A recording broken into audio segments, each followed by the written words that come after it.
bahasa bukan hanya sekadar kata yang diucapkan, melainkan jembatan yang menghubungkan hati, pemikiran, dan budaya antar manusia di seluruh penjuru dunia. Inilah Wisma Bahasa.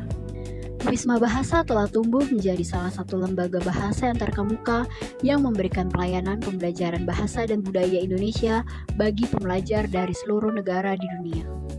Wisma Bahasa telah berdiri kokoh sejak tahun 1982 dan berlokasi di sekitar lingkungan masyarakat yang berada di Jalan Avandi, Gang Bromo, nomor 15A, Merican, Catur Tunggal, Kecamatan Depok, Kabupaten Sleman, Daerah Istimewa Yogyakarta. Dahulu, Wisma Bahasa masih bernama Yogyakarta Indonesia Language Center atau YILC. Lahirnya lembaga ini diprakarsai oleh Mr. Daniel Perlman, seorang relawan Peace Corps dari Amerika Serikat. Namun, kepemilikannya dimiliki oleh Yayasan Suara Bakti Yogyakarta. Melalui program BIPA atau Bahasa Indonesia untuk Penutur Asing, Wisma Bahasa menghadirkan metode pembelajaran yang interaktif, kontekstual, dan disesuaikan dengan kebutuhan setiap individu, mulai dari pelajar, diplomat, peneliti, hingga relawan asing. Wisma Bahasa mengusung konsep belajar yang menyenangkan. Setiap pengajar di Wisma Bahasa memposisikan dirinya sebagai teman bagi setiap pembelajar. Sesuai dengan namanya, Wisma Bahasa ingin memberikan suasana layaknya rumah dengan segala keakraban di dalamnya. Tidak hanya mengajarkan tata bahasa, Wisma Bahasa juga mengajak peserta mengenal kearifan lokal, adat istiadat, serta kehidupan sehari-hari masyarakat Yogyakarta sebagai bagian dari pengalaman belajar yang utuh. Sebagai pusat pembelajaran bahasa, Wisma Bahasa memiliki profil yang berakar pada profesionalitas dan inklusivitas. Wisma Bahasa memiliki visi untuk menjadi lembaga kursus bahasa Indonesia bagi orang asing terbaik di dunia.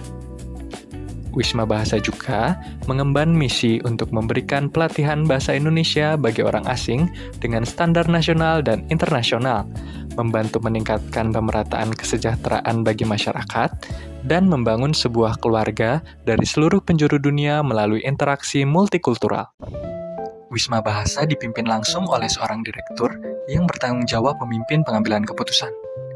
Di bawah direktur, terdapat beberapa manajer yang juga tidak kalah penting dalam proses pengelolaan lembaga. Manajer-manajer tersebut terdiri atas 1. Manajer marketing, bertugas dalam membangun brand, memperkenalkan dan menjual produk, serta mengurusi hal-hal yang berkaitan dengan public relation di Wisma Bahasa.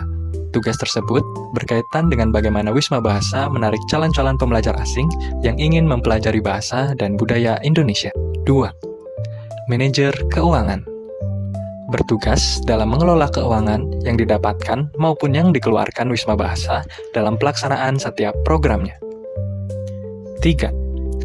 Manajer pengajaran, bertanggung jawab dalam pengelolaan proses belajar mengajar, dari pembuatan rencana pembelajaran, kegiatan pembelajar, evaluasi, hingga pelaporan.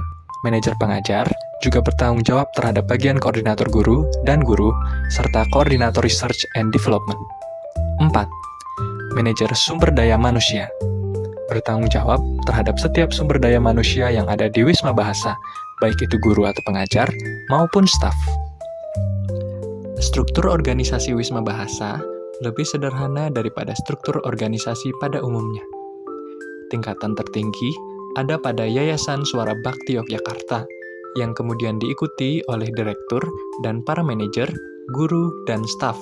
Keunggulan dari struktur organisasi ini yaitu birokrasi dan pengambilan keputusan yang lebih cepat. Wisma Bahasa mengelola 4 macam sumber daya, yaitu sumber daya manusia, sumber daya finansial, sumber daya informasi, dan sumber daya fisik. Tugas divisi pengajaran adalah mengelola guru dalam proses belajar mengajar di Wisma Bahasa. Wisma Bahasa memiliki 35 orang guru melalui pelatihan. Pelatihan diadakan berdasarkan analisis kebutuhan. Bentuk pelatihan diantaranya coaching, mentoring, diklat, dan seminar. Guru di Wisma Bahasa terbagi menjadi 3 jenis, yaitu guru tetap, guru tidak tetap, dan sumber daya manusia dari internal Wisma Bahasa. Guru bekerja selama 4 hingga 6 jam per hari, atau 80 jam per bulan sesuai permintaan pembelajar. Sedangkan, staf bekerja mulai pukul 8 pagi hingga 4 sore. Wisma Bahasa menawarkan 5 sesi sehari.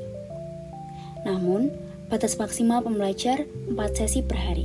Wisma Bahasa menetapkan jumlah jam belajar ideal, yaitu 3 sesi per hari dengan 1 sesi berjumlah 1 jam 45 menit. Setiap pembelajar diajar oleh lebih dari 1 guru, dan salah satu guru menjadi koordinator kelas. Koordinator kelas bertugas mengamati, mengawasi perkembangan pembelajar, dan melakukan analisis kebutuhan. Selain menyediakan kelas reguler pada hari Senin hingga Jumat, lembaga menyediakan kelas tambahan pada hari Sabtu dan Minggu. Kelas tambahan hari Sabtu diisi dengan live-in. Kelas tambahan Minggu diisi dengan field trip. Kurikulum Wisma Bahasa berbeda dengan kurikulum BIPA Kemendikbud. Wisma Bahasa menyusun kurikulumnya sendiri, namun dengan acuan kurikulum GEFR. Media dan metode pembelajaran yang digunakan lembaga menyesuaikan kebutuhan pembelajar. Wisma Bahasa juga menawarkan program variasi kelas yang dapat dipilih oleh pembelajar, yaitu kelas in Yogyakarta, kelas in Jakarta, e-learning, kelas in Bali, dan onsite. Divisi pemasaran bertugas mengomunikasikan lembaga dengan pihak luar dan melakukan pemasaran. Media yang digunakan lembaga sebagai alat memasarkan yaitu website, surat elektronik, Instagram, YouTube, Facebook, TikTok, metode Customer Relationship Management, dan yang terakhir adalah mouth-to-mouth. Wisma Bahasa memiliki beberapa program yang sangat menarik, yaitu yang pertama, General Indonesia Language Training, yang kedua Javanese Language, yang ketiga Field Trip Programs, yang keempat Indonesian Language for Diplomats, yang kelima UKBI Preparation, yang keenam Indonesia Language for Professional Workers, yang ketujuh Indonesian Language for Researchers, yang ke-8 Indonesian Language for Tour Guides, yang ke-9 Indonesian Language for Kids, yang ke-10 Immersion Package in Yogyakarta, dan yang terakhir adalah Intercultural Understanding.